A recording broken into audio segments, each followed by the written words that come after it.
think for me, a key finding that surprised me from my research was the potential for union power in the gig economy.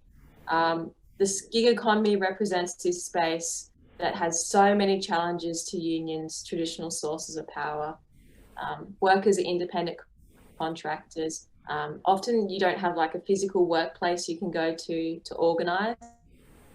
And then historically, the workforce is largely reflective of sort of young and temporary migrant characteristics, which have sort of historically been underrepresented with unions.